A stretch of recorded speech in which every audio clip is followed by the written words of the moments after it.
20 de abril de 2010. Golfo de México. 41 millas de la costa de Luisiana. La plataforma petrolera Deepwater Horizon se eleva 400 pies sobre el océano, perforando el pozo petrolero más profundo de la historia, 18,360 pies bajo el lecho marino. 126 trabajadores están en la plataforma. Son las 9:45 p.m. La mayoría está terminando sus turnos, pensando en ir a casa mañana. En 4 minutos todo explotará. Jason Anderson tiene 35 años. Supervisor senior de herramientas. Casado con Shelly desde hace 10 años. 2 hijas, Lacey, 8 y Ryber. Ha estado trabajando en plataformas petroleras durante 15 años, desde que tenía 20. Conoce cada pulgada de esta plataforma. Conoce cada sonido, cada vibración, cada señal de advertencia. Esta noche sabe que algo está mal. La presión está subiendo. Jason le dice al perforador, necesitamos detener esto. BP dice que sigamos. Estamos retrasados. Cada día les cuesta millones. ¿Y si explotamos? ¿Cuánto cuesta eso? Ese no es nuestro problema. Es su problema. Pero será el problema de todos en exactamente 3 minutos. A las 9:49 m, gas metano bajo enorme presión desde 18.000 pies abajo, dispara por la tubería de perforación. El preventor de explosiones, el dispositivo de seguridad que debería detener esto, falla. El metano erupciona sobre el piso de la plataforma. Invisible, inodoro, mortal. Jason ve el lodo, fluido de perforación, disparándose al aire como un geyser. Gas, gas, gas, grita por la radio. Todos fuera. Ahora, los hombres corren. Las alarmas suenan. Las luces de emergencia parpadean en rojo por toda la plataforma. Pero no hay tiempo. El metano llega a la sala de máquinas donde enormes motores diésel están funcionando. Una chispa. Eso es todo lo que se necesita. A las 9:49 m y 53 segundos, la Deepwater Horizon explota. La explosión es tan poderosa que se escucha en Luisiana, a 41 millas de distancia. Una bola de fuego de 300 pies de altura ilumina el golfo. La plataforma tiembla como un terremoto. El metal se tuerce. El concreto se rompe. Los hombres son lanzados por la cubierta. Algunos son arrojados al océano. Algunos son aplastados instantáneamente. Algunos son quemados vivos. Jason es derribado por la explosión pero sobrevive a la explosión inicial. Sus oídos están zumbando. Humo por todas partes. Fuego por todas partes. Gritos por todas partes. Se levanta. Comienza a correr. No hacia los botes salvavidas. Hacia los cuartos de la tripulación. Jason, ¿a dónde vas?, grita otro trabajador. Los botes están por acá. Hay hombres atrapados abajo. Grita Jason de vuelta. Los voy a sacar. Morirás. Entonces muero. Desaparece en el humo. Bajo cubierta, en la cabaña de perforación, 4 hombres están atrapados. La explosión colapsó parte de la estructura. Están vivos pero no pueden salir. El humo está llenando la habitación. El calor es insoportable. Van a morir quemados o asfixiados, lo que sea primero. Jason los encuentra. Patea la puerta de metal retorcida. Vamos, muévanse, muévanse. No podemos. La puerta está bloqueada del otro lado. Jason mira alrededor. Ve un pequeño conducto de ventilación. Por ahí. Vayan. Eso es muy pequeño. ¿Quieren quemarse o quieren intentar? Vayan. 3 hombres se aprietan a través. El cuarto, un hombre grande, 6'4", 28 libras, se queda atascado a la mitad. No puedo caber. El fuego se está extendiendo. El calor está derritiendo su piel. Jason agarra los brazos del hombre y tira con todo lo que tiene. Vas a salir. Al 3, 1, 2, 3, el hombre sale. Todos corren hacia la cubierta. Pero la plataforma se está desintegrando. Otra explosión sacude la plataforma. La torre principal de perforación se está colapsando. Jason empuja a los hombres hacia la estación de botes salvavidas. Vayan. Yo buscaré a los demás. No hay más. Todos salieron. ¿Cómo lo sabes? Jason, tenemos que irnos ahora. Jason mira hacia atrás a la plataforma en llamas. Piensa en los hombres que podrían estar todavía adentro. Piensa en Shelly y Lacey y Ryber esperando en casa. Piensa en lo que su padre le dijo cuando tomó este trabajo. Eres responsable de tu tripulación. Cada uno. Los traes a casa. Vayan. Jason les dice, voy a hacer una ronda más. ¿Estás loco? Vayan. Es una orden. Suben al bote salvavidas. Jason corre de vuelta al infierno. Busca en los cuartos de la tripulación. Vacío. Busca en la cocina. Vacío. Busca en la sala de control. Vacío. Todos están fuera. Todos están a salvo. Jason lo ha logrado. Ahora solo necesita llegar a un bote salvavidas él mismo. Pero cuando llega a la cubierta, todos los botes salvavidas se han ido. La plataforma está inclinada en un ángulo de 45 grados. El océano está 75 pies abajo. El fuego está consumiendo todo. El humo es tan espeso que apenas puede respirar. Jason corre al borde. Mira hacia abajo al agua oscura. 75 pies. Es como saltar de un edificio de 7 pisos. La gente muere desde esta altura. Pero la gente definitivamente muere por el fuego. Salta. El impacto se siente como golpear concreto. Su chaleco salvavidas apenas amortigua el golpe. El agua se precipita en su nariz, su boca, sus pulmones. Se está hundiendo. Todo duele. No puede distinguir cuál camino es arriba. El pánico se instala. Así es como muere. No en la explosión, no en el fuego, ahogándose en la oscuridad. Luego el instinto de supervivencia entra en acción. Lucha, patea, se arrastra hacia lo que espera sea la superficie. Sus pulmones están ardiendo. La visión se vuelve negra. Solo unos pies más, solo un poco más, sale a la superficie, yadea por aire, vivo, imposiblemente vivo. A su alrededor, el océano está en llamas. El petróleo del pozo roto se está extendiendo por el agua, y está ardiendo. La Deepwater Horizon es una torre de llamas detrás de él, iluminando la noche como un segundo sol. Los escombros llueven, metal, concreto, equipo. Tiene que nadar, alejarse de la plataforma antes de que colapse completamente. Nada, cada brazada es agonía. Costillas rotas tal vez, definitivamente herido. Pero nada, lejos del fuego, lejos del petróleo ardiendo, hacia los botes salvavidas en la distancia. Toma 20 minutos. 20 minutos de nadar a través de fuego y petróleo y escombros. 20 minutos de preguntarse si lo logrará. 20 minutos de pensar en Shelly, Lacey y Ryber. Una tripulación de botes salvavidas lo ve. Lo saca. Jason colapsa en la cubierta, tosiendo petróleo y agua de mar. Eres el último. Alguien le dice. Todos los demás están contabilizados. ¿Cuántos no lo lograron? Silencio.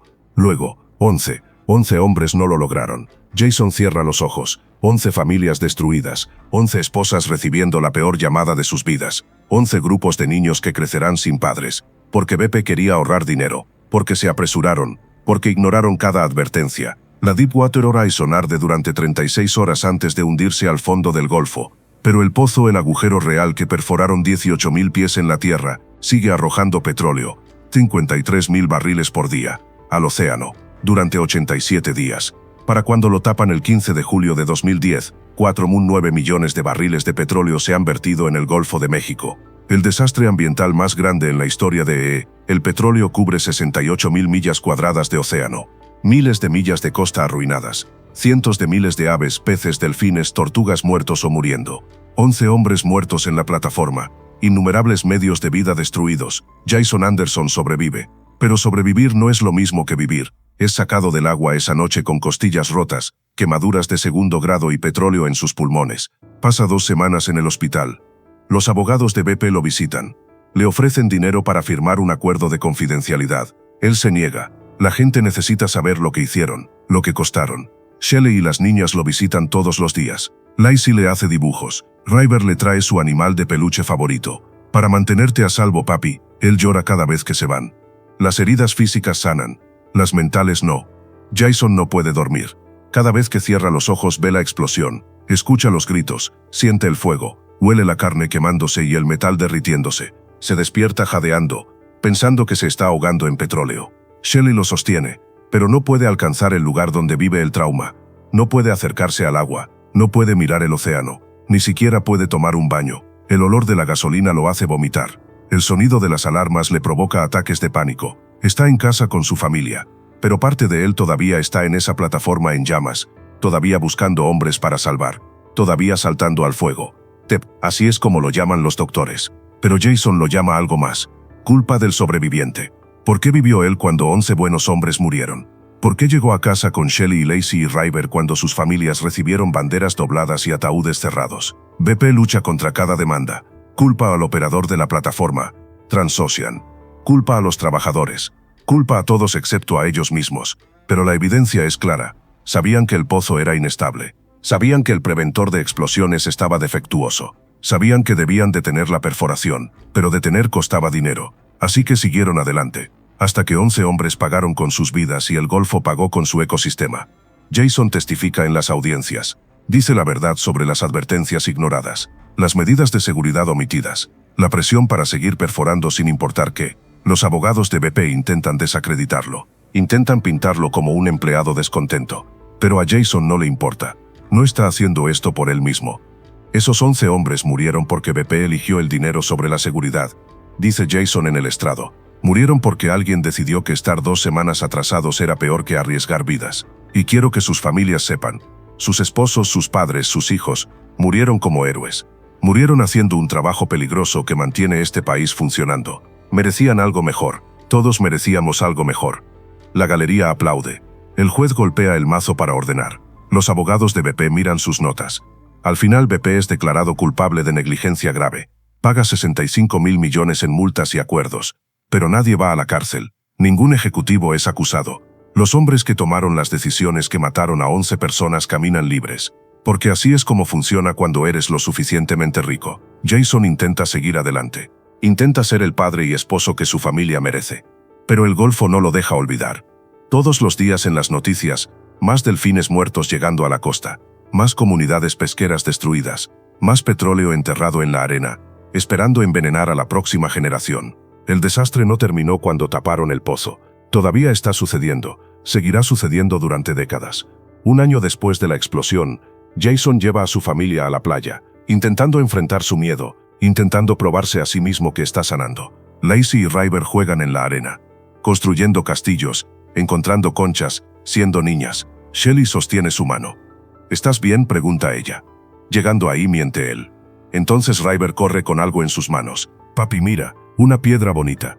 No es una piedra, es una bola de alquitrán. Petróleo endurecido del derrame. Todavía llegando a la costa un año después, todavía envenenando la playa donde juegan sus hijas. Jason la toma de ella, cuidadoso de no dejarla tocarla más. Vamos a lavarte las manos, bebé. Mientras enjuaga las manos de Ryber en la ducha de la playa, mira hacia el Golfo. El agua se ve limpia, azul y pacífica, pero él sabe lo que hay debajo. El petróleo que se hundió hasta el fondo. Los químicos que usaron para dispersarlo, químicos que podrían ser peores que el petróleo mismo. Las zonas muertas donde ya nada vive. Y sabe, este es su legado ahora. No los hombres que salvó, no la historia del héroe. Esta agua envenenada, este ecosistema destruido, esta codicia corporativa que mata sin consecuencias. 5 años después del desastre, Jason es invitado a hablar en un memorial para los 11 hombres. Sus familias están ahí, niños que apenas recuerdan a sus padres, esposas que han aprendido a ser viudas, padres que enterraron a sus hijos. Jason no sabe qué decir. ¿Qué puedes decir? Lo siento, no es suficiente. Nada es suficiente. Pero lo intenta. Conocí a estos hombres, dice Jason. Trabajé junto a ellos. Me reí con ellos. Confié en ellos con mi vida. Eran buenos hombres. El tipo de hombres que te darían su último dólar. Que se quedarían hasta tarde para ayudar a un compañero de trabajo. Que llamarían a sus hijos cada noche desde la plataforma para decir buenas noches. No murieron porque el trabajo era demasiado peligroso. Murieron porque alguien decidió que la seguridad era demasiado cara. Murieron porque se ignoraron las advertencias. Murieron porque la ganancia importaba más que las personas. ¿Y la peor parte? Los hombres que tomaron esas decisiones todavía las están tomando. En BP, en otras compañías, en plataformas por todo el mundo. Porque se los permitimos. Porque decidimos que 11 vidas o 100 vidas o 1000 vidas son pérdidas aceptables por petróleo barato. No puedo traer de vuelta a estos hombres. No puedo deshacer lo que pasó. Pero puedo prometerles esto. Nunca dejaré que el mundo los olvide. Nunca dejaré de decir la verdad sobre por qué murieron. Y lucharé cada día para asegurarme de que ninguna otra familia tenga que estar aquí, en un memorial por alguien que todavía debería estar vivo. Las familias le agradecen. Lo abrazan, le dicen que es valiente por hablar. Pero Jason no se siente valiente. Se siente enojado. Enojado de que la justicia es algo que solo la gente pobre obtiene. Enojado de que 11 hombres estén muertos y nadie esté en prisión. Enojado de que BP todavía esté perforando, todavía recortando esquinas, todavía eligiendo dinero sobre vidas. 10 años después de Deepwater Horizon, Jason Anderson tiene 45 años. Nunca volvió a las plataformas petroleras. No pudo. En cambio, se convirtió en defensor de la seguridad en plataformas petroleras. Viaja por el país hablando con trabajadores, testificando en audiencias, luchando por regulaciones que podrían prevenir otro desastre.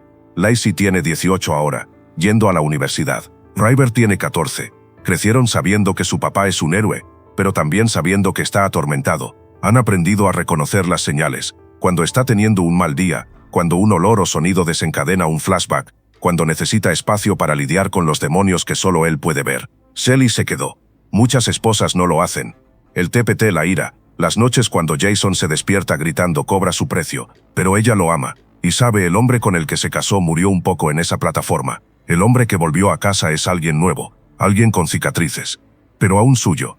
El 20 de abril de 2020, 10 años exactos, Jason está de pie en una playa de Luisiana al amanecer. La misma playa donde encontró esa bola de alquitrán en la mano de Ryber. El Golfo está calmado, hermoso. Nunca sabrías lo que pasó aquí. Pero Jason lo sabe, siempre lo sabrá. Piensa en los 11.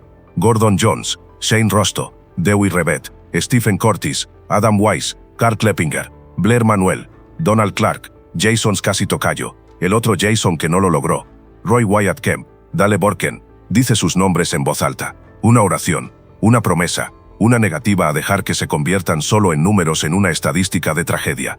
Todavía estoy aquí, dice Jason al océano, todavía luchando, todavía contando su historia, y no me detendré, nunca. El sol sale sobre el Golfo, el petróleo se ha ido de la superficie, pero Jason sabe que todavía está ahí, profundo abajo, en el sedimento, en la cadena alimentaria, en los cuerpos de peces y delfines y tortugas, un veneno que durará generaciones.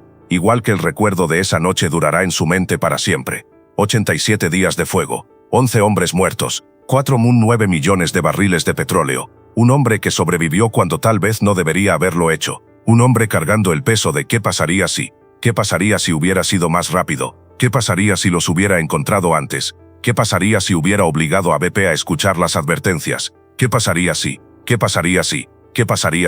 pero qué pasaría si no trae de vuelta a nadie. Solo te mantiene despierto por la noche, reproduciendo cada momento, cada decisión, cada segundo que llevó a la explosión. Jason Anderson salvó a 4 hombres esa noche, arriesgó su vida para volver al fuego, saltó 75 pies al océano en llamas, nadó a través del infierno para sobrevivir.